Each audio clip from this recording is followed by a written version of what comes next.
everyone. Tonight, we know it's hard on a family night to get, a weeknight to get out here. You know, we all have families and things going on, but in light of where we are, right, I'm a firm believer that mental health is extremely important to our overall well-being. So kudos to you for being here, and we're glad you are here, and we hope you take something from tonight's session. My name is Maggie Perez, and I'm one of the counselors here in Harlingen CISD. This is Rosalinda. Rosie Salazar. Rosie goes by Rosie Salazar. And so she was very, very gracious to come out here tonight to visit with our families and community members such as yourself to share very, very valuable information. We know depression is very, very prevalent right now, and depression looks different. It looks different with me, it looks different with her, and it's really important that we talk about it, I believe, so that we can work with it, okay? Depression is also something that we can definitely live with and work through. It's no longer taboo. It shouldn't be something that, oh, let's not talk about. No, it's super important for us to really explore and be open and honest with ourselves and each other. And it's also very, very important that if and when we do feel that we could use help, it's okay to ask for help, okay? There are definitely many resources out there in our community, and you can simply start by asking your school counselor, okay? We're here in Harlingen. We work not only with our students, but also with our students' families. So if there's ever a point in which, you know, you or a loved one need to speak to someone, feel free to reach out to that school counselor. And if we can't provide an answer or the help that you need, we definitely will reach out and see if we can get, you know, some help for you. So without further ado, because I can talk and talk and talk, I'm going to hand it over, okay, because she has the good stuff. So she has very valuable information. Again, this is Rosie Salazar. She comes to us from Lyford. I see you're a very busy person because she does have 2 jobs. Okay, so she works with Lyford at Lyford Elementary, and she also works for CCI. Yes. Correct? Which at CCI, she's a licensed professional counselor, so she does provide therapy services to the community. So again, I'll hand it over to Rosie, and thank you for being here. Thank you. So, thank you, Ms. Perez. I really appreciate that. She just said a whole lot of really good information, and so she introduced me, and she's correct. I am an elementary school counselor. I've been at Lyford for 11 years, and I'm a therapist at CCI. I've been there 7 years, and I want to thank each of you for being here because I know everybody has a full plate, busy schedules, especially with the holidays coming around. So I thank you for taking the time to be here at my presentation, and I want to welcome everybody that's watching live as well, and thank Ms. Tovar for reaching out to me and asking me to come present. It's my pleasure. And I want to thank my sister-in-law. She's employed with Harlingen CISD, and she's here for support in every way, and I truly appreciate that. Yes, come in. Okay, so when I spoke with Ms. Tovar, and she asked me to speak about depression, I explained to her depression is so broad. So I asked her, you know, if she can be a little bit more specific, and she said, you know, let's focus on adolescent depression because she felt that that was going to be something that was going to be more beneficial to the parents of the district. So I went ahead and put together my presentation focusing on adolescent depression. So 1 hour is not going to be enough time to cover it all, but there are some at the end of the presentation, and I did make copies of the presentation for you to have, is my name, my email. Feel free to reach out to me if you have any questions. I also have flyers of the clinic where I work at, which is located here in Harlingen. There is also an office in Pharr and one in Bronzeville. And so that flyer has contact information as well, but feel free to reach out to me. I will get back to you as soon as I'm able to get to my emails. So depression, what is depression?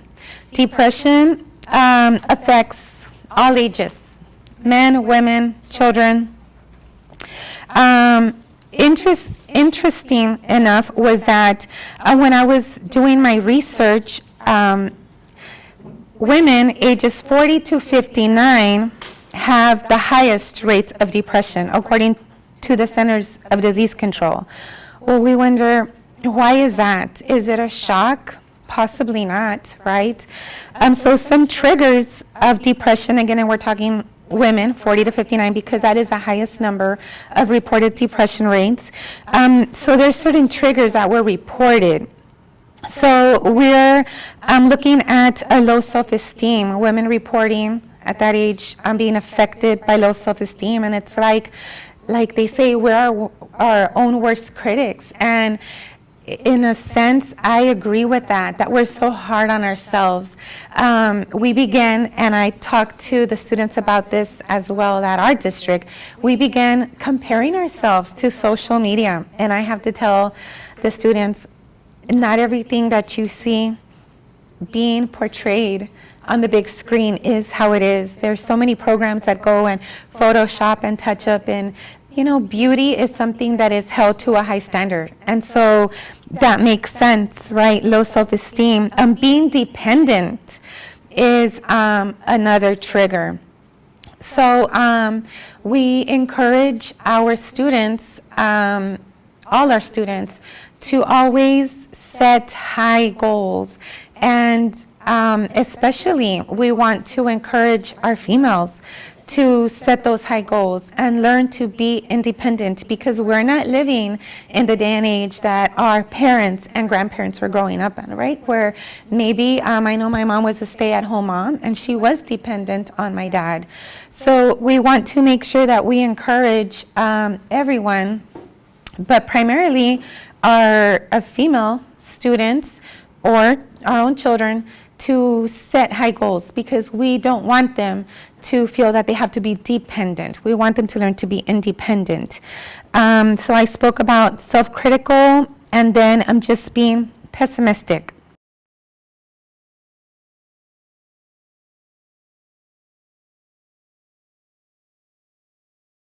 Stress due to raising children, usually under the age of 5.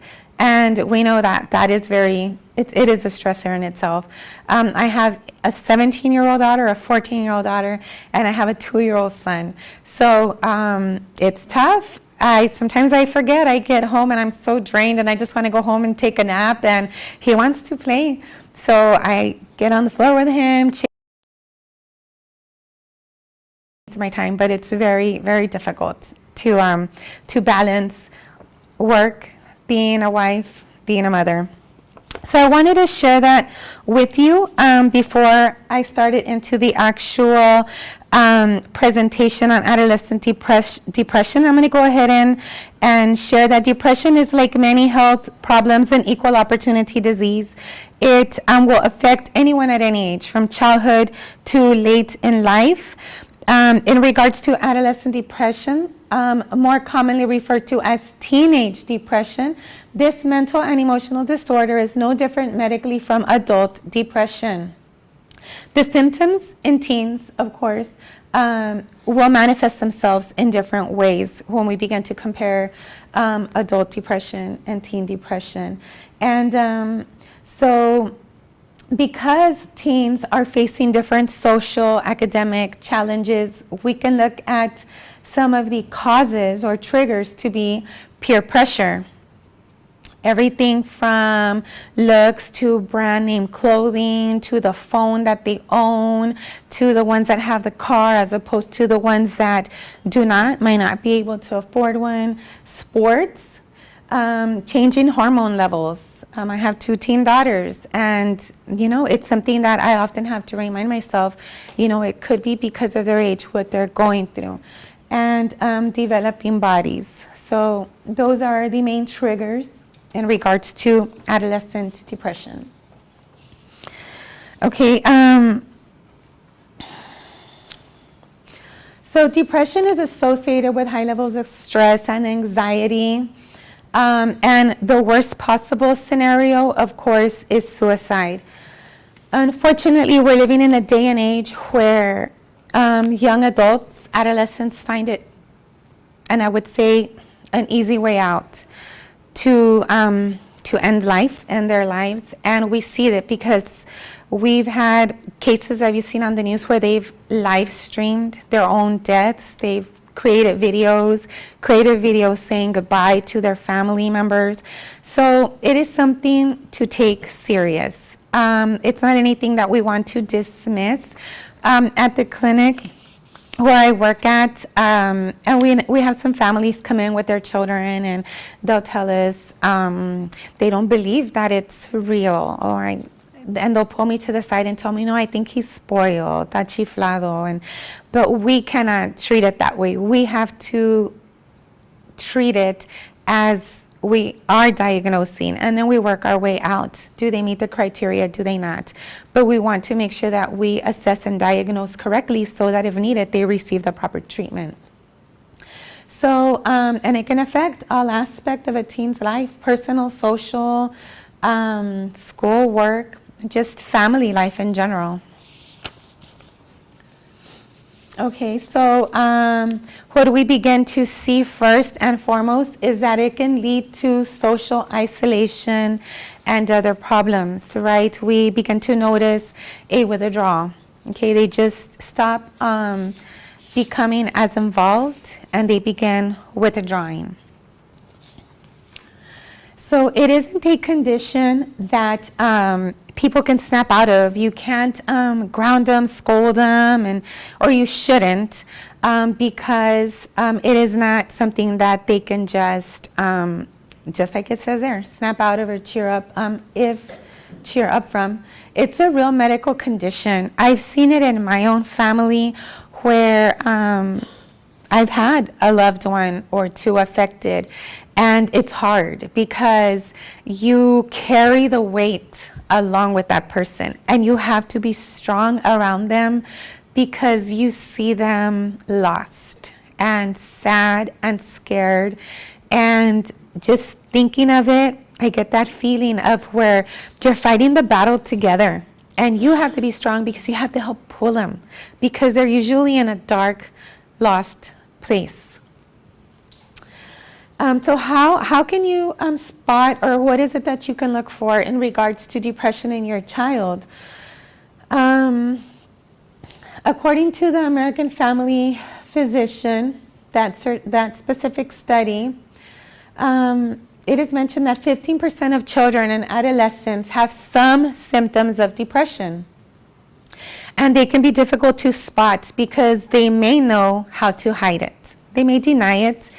It's kind of like the comedians, right? Like Robin Williams, he committed suicide, and he's a person that was making the world laugh. He was entertaining the world, but some of his quotes that they later found and his writings, he talked about how he was expected to be that happy, cheery person, and deep down inside, he shared some of the turmoil he was experiencing, but he was masking it so nobody knew to be there for him, not even his own family.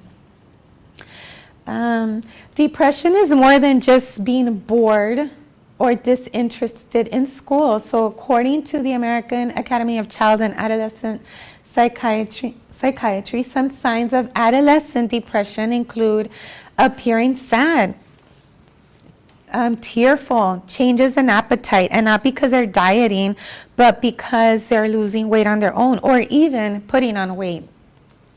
Just notice in a decrease, they no longer are showing an interest in activities that they were once involved in. Maybe they no longer want to do band. They don't want to participate in sports anymore. And a lot of that, again, if you think about it, can be tied back to the social pressures, where it's not cool to be in band because now you're a band geek and now you're being made fun of, which I was in band, my daughters have done band, and I highly encourage it. They say that students that are involved in the arts develop a higher level of thinking. But a decrease in energy, difficulty concentrating, the grades begin to drop, or they just do not care to try. Feelings of helplessness, they're not able to sleep, so you start noticing that they have the dark under eye circles because they cannot sleep. And then even talks of suicide, which is of course the worst possible scenario. But again, we have to remember that they may not always voice it. So it's very important to be on the lookout for that. So some of these symptoms may not be signs of depression. So you might start thinking, oh my gosh, so I think my child is depressed because I see that. But a lot of those symptoms are common. Again, I have 2 teen daughters, and I can say that they exemplify a couple of those, and it's okay. So I don't want to worry you. But again, we do want to make sure that we are vigilant and on the lookout. So just like it says there, if you've ever raised a teenager, you know that appetite changes are normal, especially during growth spurts or participating in sports. When my oldest daughter, started cheering, she started not wanting to eat. And she says, Mom, no, because I can't put on weight. And I said, you have to be healthy. You're not going to be out there and have energy to cheer if you're not going to be eating properly. But you see that's something that it affects them. They begin to worry about what they look like. So looking out for changes in signs and behaviors is good, because you can sit down, and it's very important to have open communication with your children, especially in this day and age. We have to be conscious of the fact that they're being exposed to more than we'd want them to be because of technology. They can access basically anything that they want to access. And so open communication, sitting with your children and letting them know, I might not like your choices or your plan, but share it with me, and we can decide if that's a good plan. We can work through it together, because the last thing that we want is for them to go get advice from their peers, because they don't have their best interest in mind like we do. So it's very important to communicate that to our children. So what causes adolescent depression? You know, we start thinking, well, how can I just avoid that from happening? There is no single known cause of adolescent depression or depression in general. According to the Mayo Clinic, there's multiple factors that can lead to depression. So now we begin to look at cognitively the brain. Research has shown that the brains of adolescents are structured different than brains of adults. Teens with depression can also have just their hormone differences in the way that they're transmitted. It's going to translate differently than those of an adult. Neurotransmitters are key chemicals in the brain that affect how brain cells communicate with one another. They play an important role in the way that they regulate their moods and behavior. So when I have families that are going, let's say, through like a divorce, and they bring their children over to the clinic, they don't understand, well, why is he sad? He's going with dad and he's getting everything and more than he needs. And when he's with me, I do everything and take him anywhere that they want to go. I just don't get it. Well, with children, they don't know how to rationalize the way that we do. We know as adults, okay, this is a difficult time. I'm just feeling really sad right now, but I know it's going to be better. I know eventually things will be better. It's not that way with children. With children, it's black and white. It's either good or bad. It's either a good thing or a bad thing. They don't know how to rationalize through things that cause them pain. We have to help them.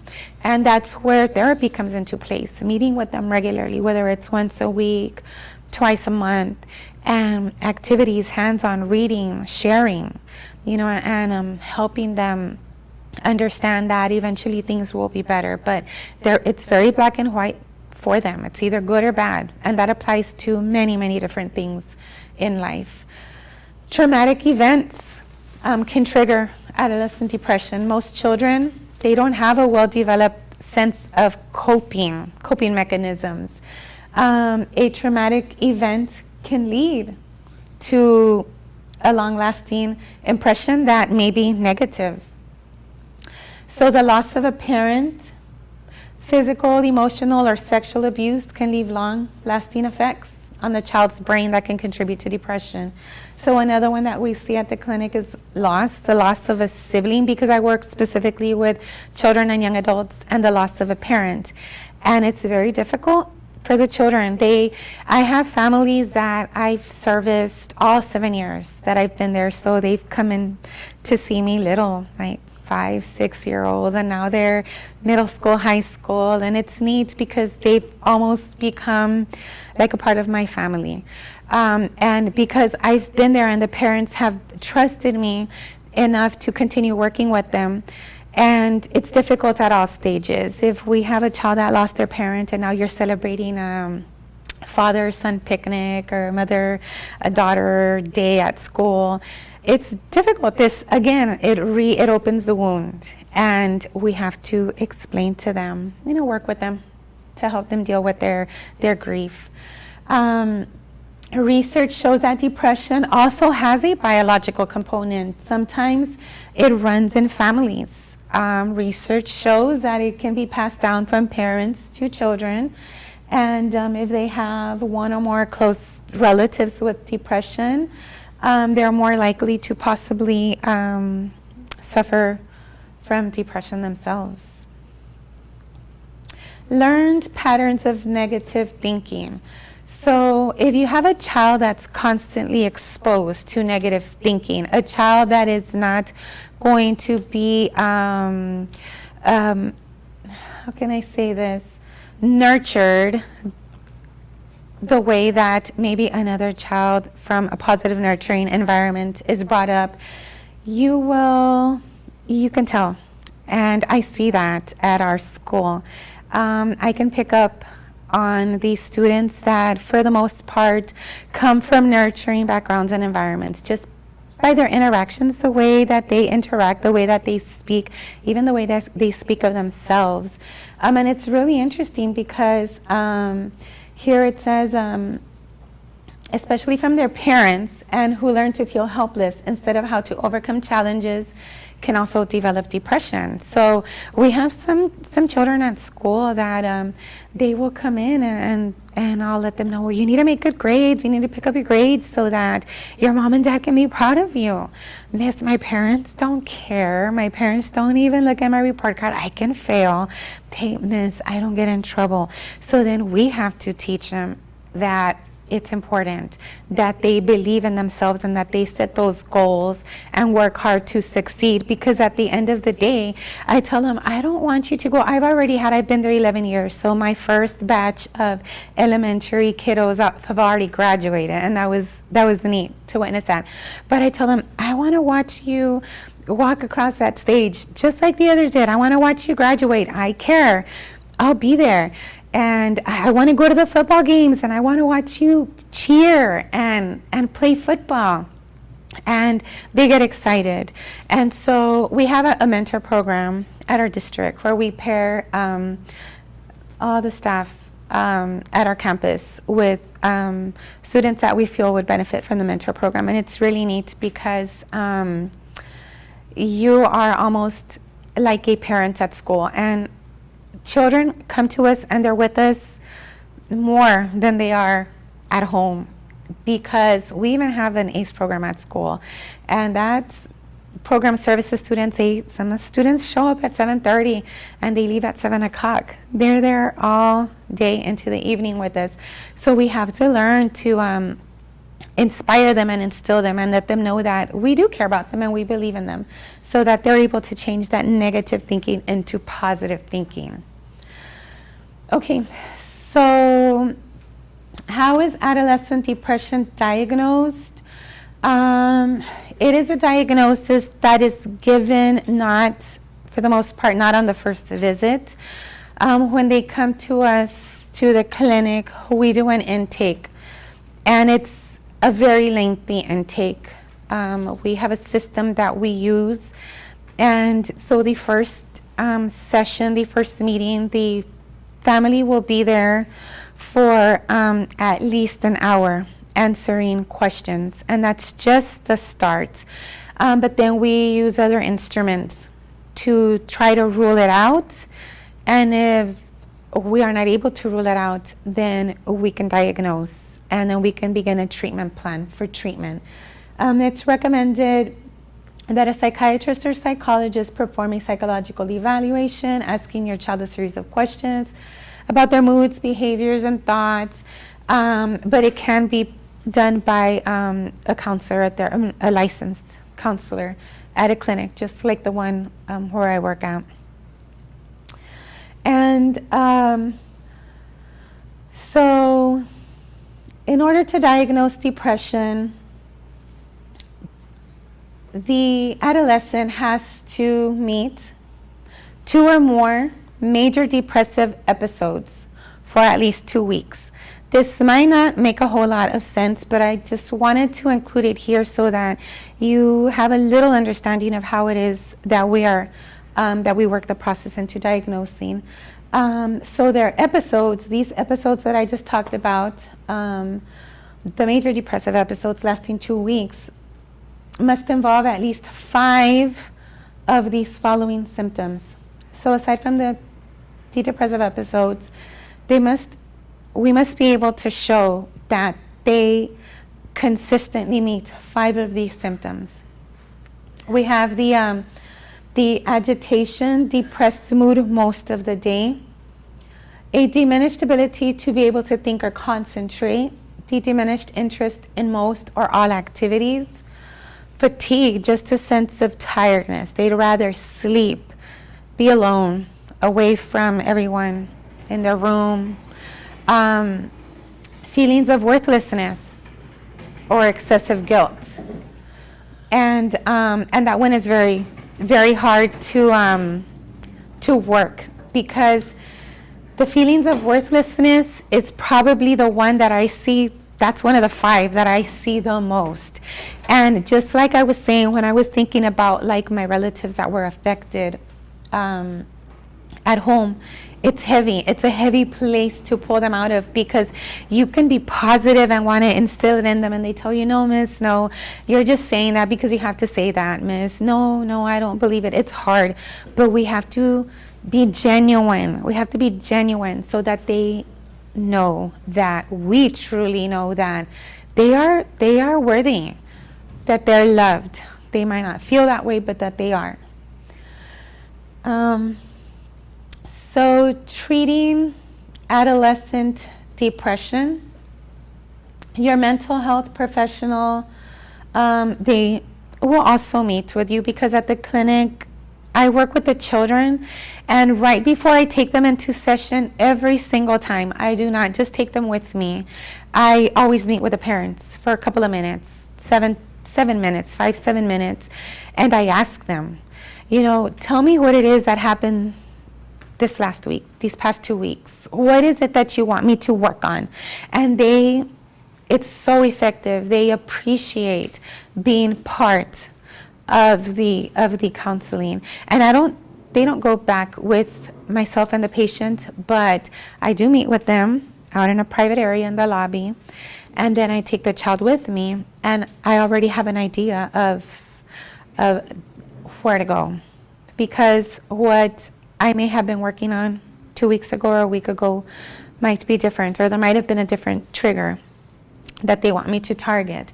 A physical exam may also be used to help rule out other causes of their feelings. It may be hormonal. Some medical conditions can also contribute to depression. Excessive pain. It might be a pain that they need to go back and diagnose and treat, because having consistent excessive pain can trigger or produce the symptoms of depression. So just as depression has no single cause, there is no single treatment to help everyone who has depression. They might prescribe some type of psychotropic meds or psychotherapy, counseling, or both. Often, and just like it says there, finding the right treatment is a trial and error process. And I want to emphasize that it says there, it can take time to determine which treatment works the best. And a lot of times the families become frustrated because they've come to us for like 2 sessions and they're worse. We don't see a difference. And now they just want to sleep. But what happens is if they do put them on psychotropic meds, they're not going to over-medicate them So they're going to want to, we have our own psychiatrist PA at our clinic. And so the majority of our patients go there because he's already in the building. So they start off very low dose. And so you're not going to see a change right away, or possibly not a drastic change. But if you give it time, and if it is the right medication, the right dosage, you should be able to begin to see a difference. And believe me when I tell you that that I've been there 7 years and I've seen positive changes. I can speak of the positive changes in almost all my patients. So medication, there's numerous classes of medications that are designed to alleviate the symptoms of depression. There's lists in this. When I was researching, there's just so many, the more common ones. And there's more common per age group, because for children, it's going to be different than for the young adults, than for the adults, the older. Some of the most commonly prescribed are your SSRIs. They're preferred as a treatment, and again, we're looking at adolescent depression because they have fewer side effects than some of the other stronger psychotropic meds in the market. So you would never, as a parent or an adult, want to try something on your child, not even saying, well, let me cut this in half and let me give you some of this because this is what they prescribed to your dad or your grandparent. No, that's very, very dangerous to do. They have to have a proper evaluation, and they take blood levels into consideration. They take height, weight, and they're continuously monitored. So they don't just put them on the medication and that's it. They're sent off. No, they continue to have appointments with the psychiatrist or the PAs, and they check their blood levels and they make sure that they're safe and that they're healthy. It's not anything you want to take a chance with. Then we have SNRIs. And those prevent the reabsorption of the neurotransmitter serotonin and norepinephrine, which help regulate the mood. Because our moods in our brain, the neurotransmitters, are affected by serotonin and norepinephrine. So SNRIs are going to help. That's how they help, is they help regulate the neurotransmission into our brain. Counseling. So we have many families that begin with counseling, and most families are not initially interested in wanting to place a child on medication, and that's okay because we don't even encourage that. We definitely want to encourage counseling first and foremost. Seeking out a qualified mental health professional before or at the same time that they start medication. Sometimes they come to us and they're already on medication, but the psychiatrist referred them along with the medication to see a counselor. And it's very, very nice to be able to have somebody that your child can talk to that's neutral, because it does make a difference, them coming to us as parents. I am a counselor, and there's been times where situations that have occurred, and I've asked my daughters, come to me, open up to me. And so it wasn't working. And because I had a colleague tell me, you're the mom, no matter how much you tell him, you're going to be fair and you're not going to judge him. It's not the same. So what I did, I was able to reach out when my youngest daughter was in middle school and my oldest was in high school. I work for the district. I know those counselors there. Lyford is a small district, and I picked up the phone and I had the middle school counselor at that time speak with my daughter in middle school. I had the high school counselor speak with my daughter. I said, if you can just occasionally pull them out and talk to them, I'd like to know and make sure that they're okay. And it was a big help. And so I definitely recommend, it doesn't mean that you're a bad parent. It's just giving your children an opportunity to speak to somebody neutral. At our campus, we have many parents. I mean, it's a small district. I know a lot of the parents because at this point, I graduated with them, and they've had their children come through our district. So they'd call me up and, my child, there's something going on. He or she doesn't want to open up to me. Can you talk to them? And I'd bring them in and meet with them for about half an hour. And it's amazing how much they open up. And sometimes they just have fears that they might not feel that they can express to their parents. And then I'll let them know, but that's okay. Your parent would want to know this, and we could call them together if you want. And so it's really nice to be able to have a counselor there available for your children. And here, Harlingen is a great district. You have a great leader with Ms. Tovar, and then there's one of your own in here, counselor, and so reach out to them. Elementary, middle school, and high school, reach out to them. It is our job to be there for the children, and we're trained, we're taught skills, and if we don't have the information, we'll do our research to be able to help out. But I tell my patients, as a counselor, I'm not perfect. My life is not perfect. I mean, many times I'm stressed, and there's moments where I just want to just sit and cry, and I feel overwhelmed. But I tell my patients that they're my little counselor mates, because we sit, they share with me, and then I share with them or with their families, and we start talking. And so that I feel like I have therapy every time I go report to the clinic, at school, every time I meet with my students. I just feel that I have somebody to talk to, and I'm glad that they are able to understand that my life is far from perfect. So we're a team. We're there to help each other out. So it's a collaborative effort between the counselor and the client.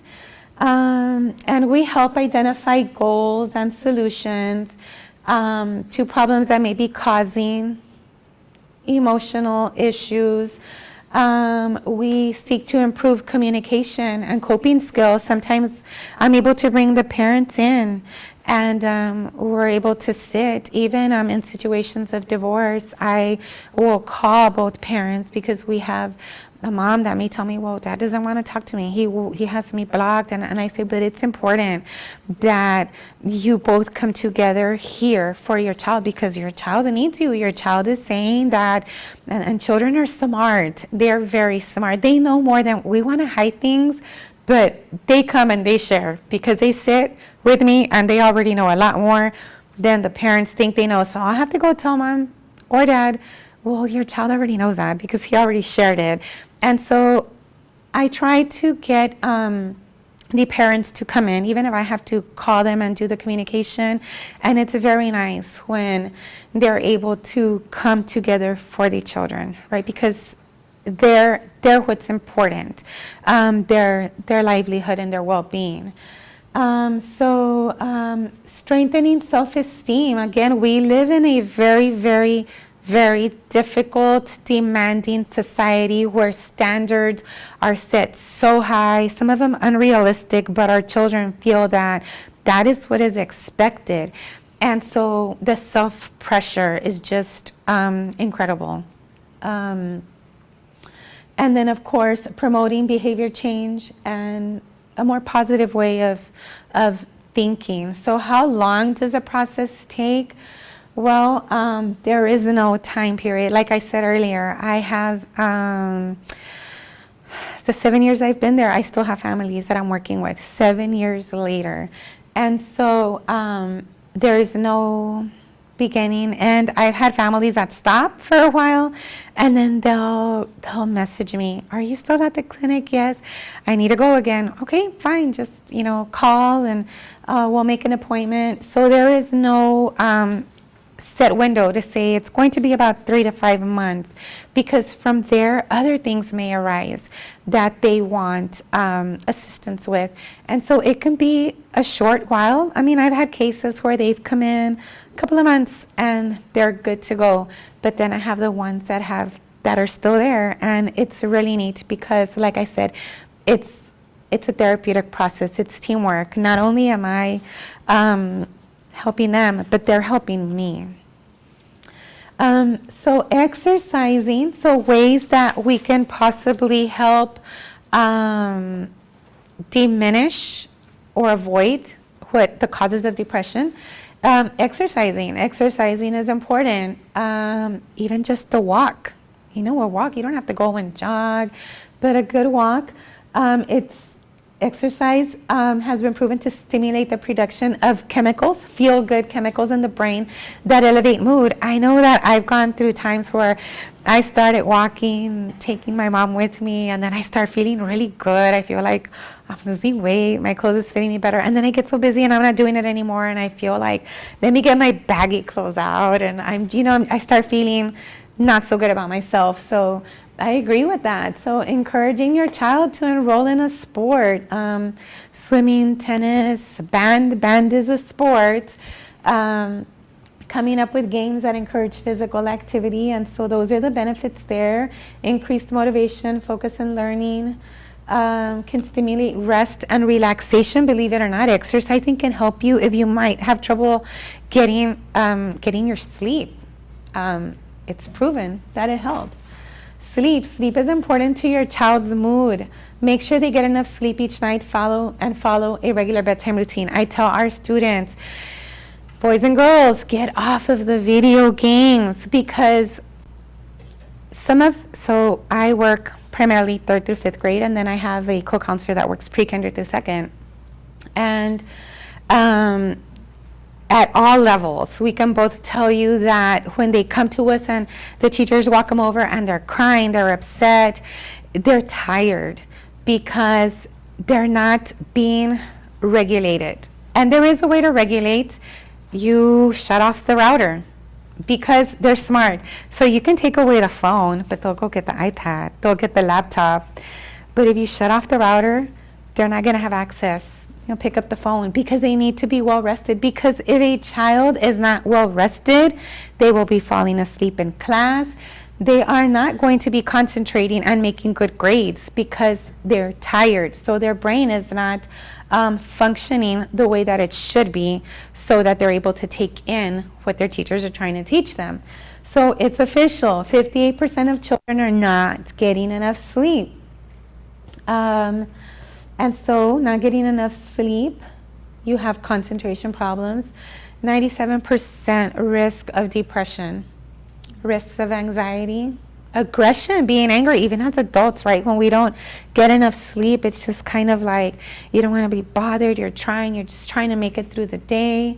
But what happens when you sleep? So when you sleep, your memories are consolidated and stored, which is necessary and important for learning. You're able to retain that information to be able to pull it up for the quiz the next day. You are able to concentrate and pay attention, and your attention is restored.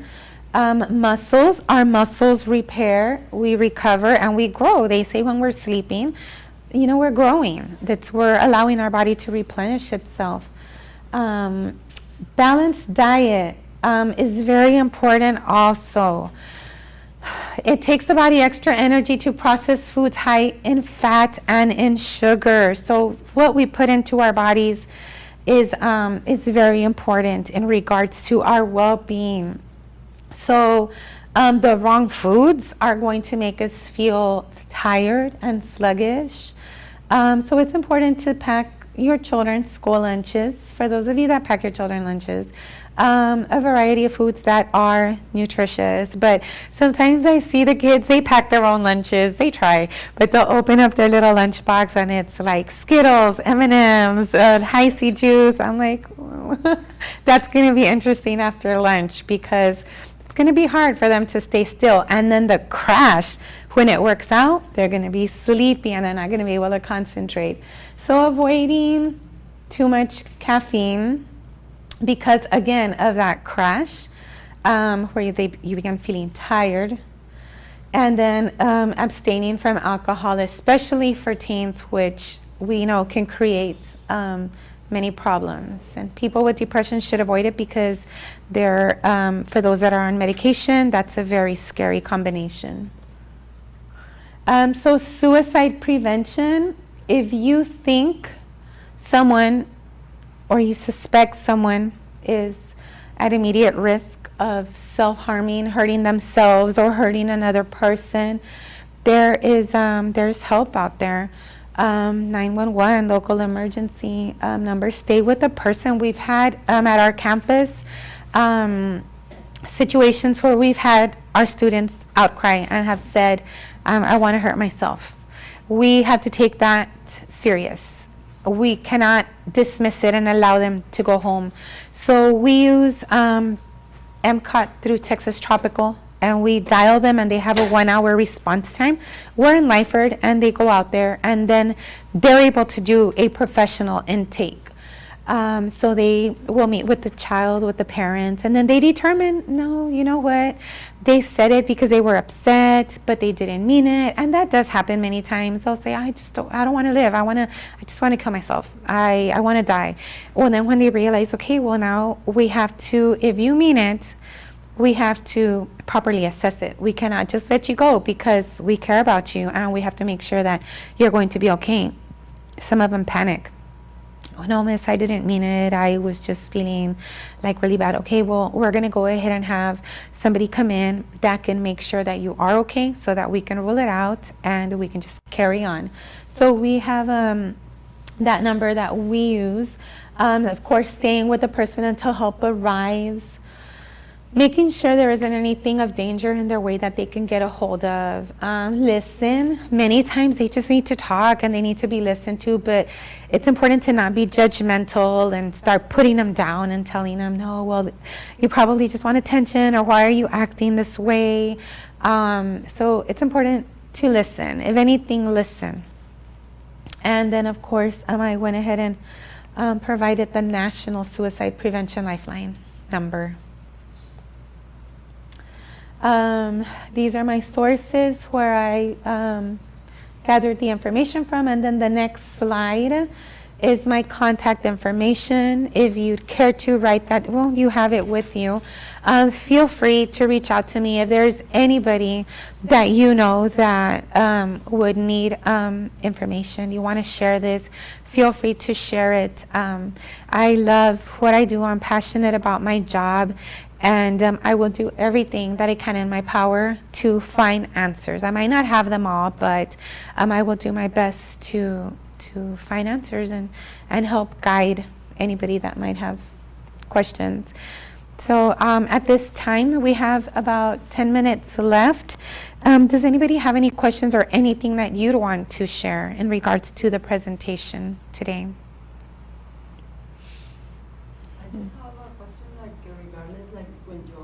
When the kid is having diagnostic with being the spectrum of autism, there's a lot of the things that you put there that might suggest the same. Right, and you begin. Yes. Medication is kind of like overlapping, right? And it's huge. I mean, depression spectrum is huge. Autism. You have all your Asperger's, higher functioning forms. So, and you're right. A lot of it seems like it would make sense under that spectrum because it is. You find a lot of these different symptoms when you look at certain forms of autism. And so I don't know. It's okay. Yeah. They told me that when they have been diagnosed with the spectrum of autism, they cannot say that if they are bipolar until a certain age, and they might fit also in that same characteristics. Right, and so it takes time. And so the diagnosis is not permanent because I've had children that have come in with generalized anxiety. I've initially diagnosed them generalized anxiety, and then I've had to change it to depression, even because of their age. Because at certain ages, we are not allowed to diagnose them with bipolar, conduct disorder. You have to look at different criteria. And that's where that book, and I didn't bring it, but it's a DSM, it's a huge book. And I mean, you have to just kind of like go online and type in symptoms, roll out, go through and you can consult you should consult with the doctor, with even other counselors, psychiatrists, and, to try to get to the most appropriate diagnosis. But diagnoses change. They don't always stay. They're interchangeable according to what is the best diagnosis for the patient. Thank you for pointing that out. That was very good. Thank you. Anybody else have any questions? Yes, ma'am. Yeah, like for when they're diagnosed with like major depression and Thank you. anxiety, Thank you. do you recommend medication or? So you, She's doing therapy right now. okay, good. That's a great A start. little change, but she So how long has she been in therapy? barely second session. Oh, yeah, no. You don't want to give it some time. And we can't ever tell a parent you should put your child on medication, but the counselor and you can sit and determine, and he or she may be recommended for an evaluation. So the psychiatrist or the PA will be able to determine, is it in the best interest of the child, or do we want to wait a little bit more? But they're going to be your team. You, your counselor, your child, the psychiatrist are a team. And so you are going to be able to determine what's best for your child. But I would say if they just started therapy and it's just been the second session, they're still developing rapport. Your child and the counselor is still, she might be getting a feel for the counselor and might not be quite as comfortable, but maybe if you give her time to open up and just kind of express what she's feeling, you'll have a little better idea after a couple of sessions. Right, and there doesn't have to be.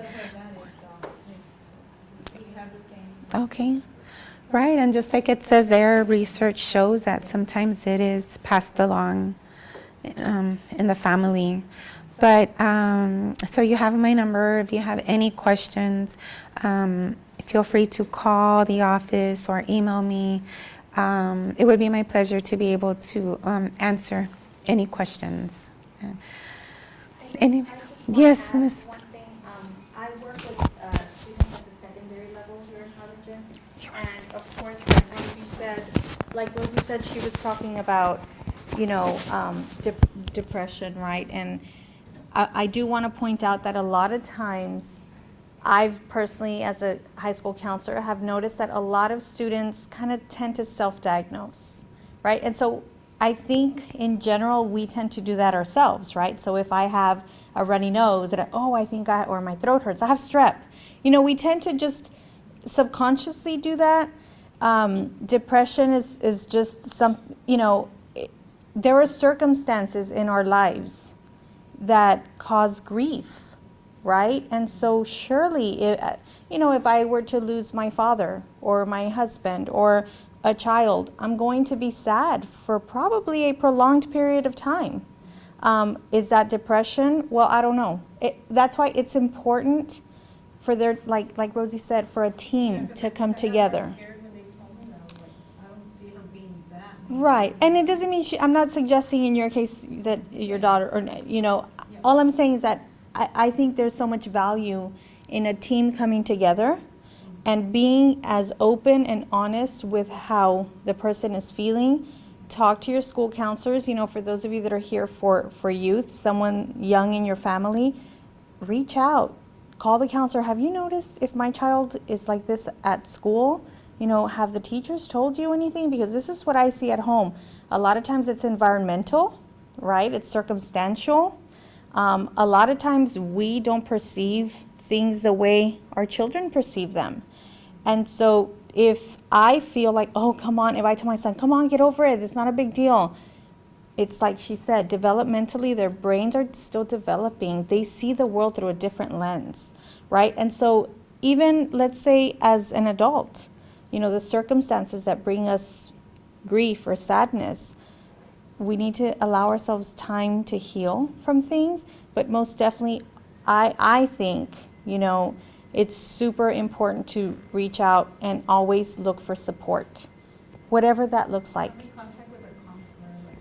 Yes, that's very important. Support, whether it's, from a loved one, a family member, someone out in the community that specializes in things of this nature.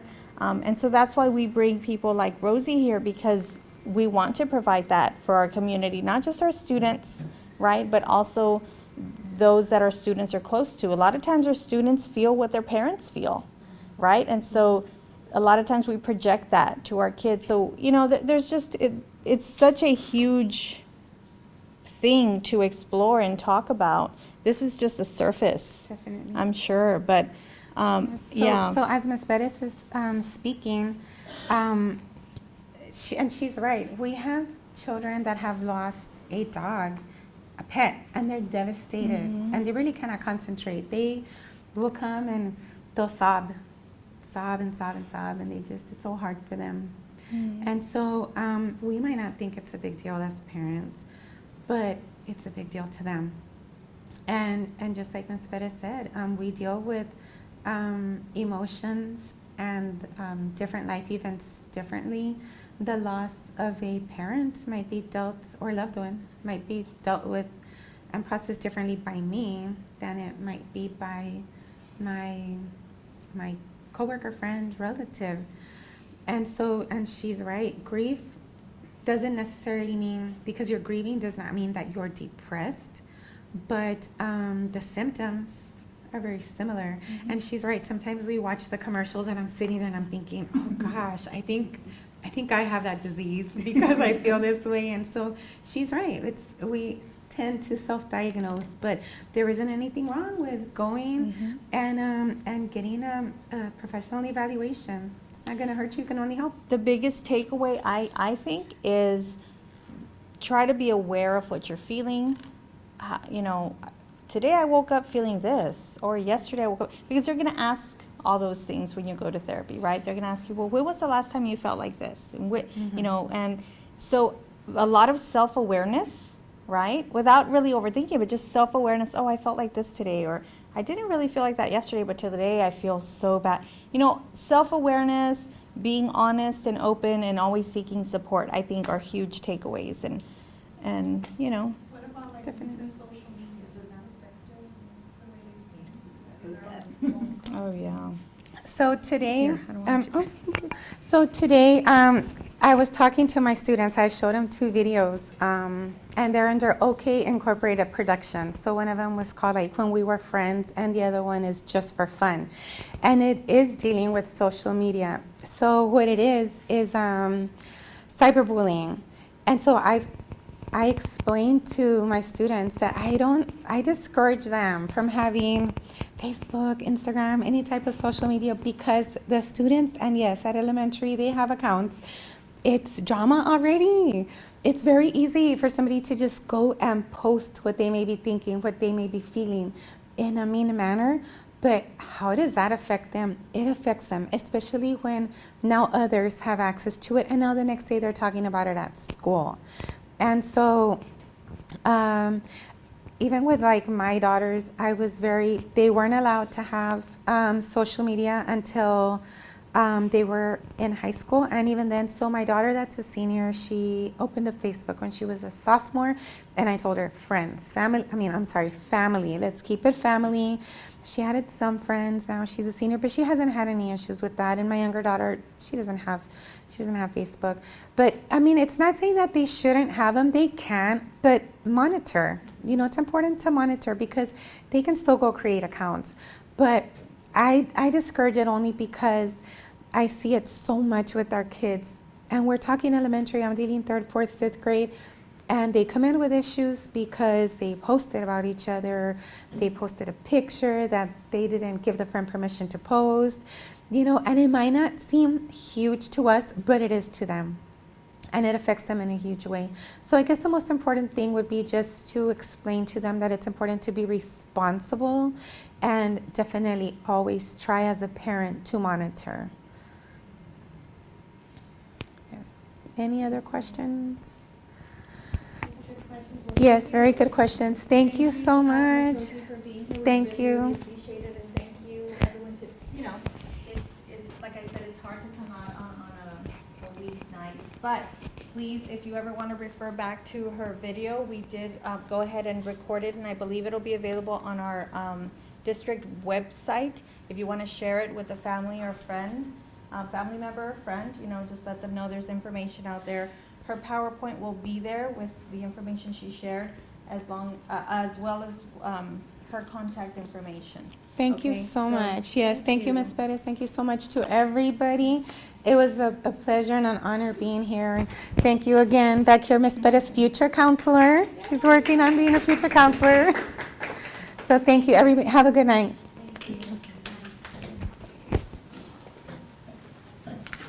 Okay, everybody have a safe trip home.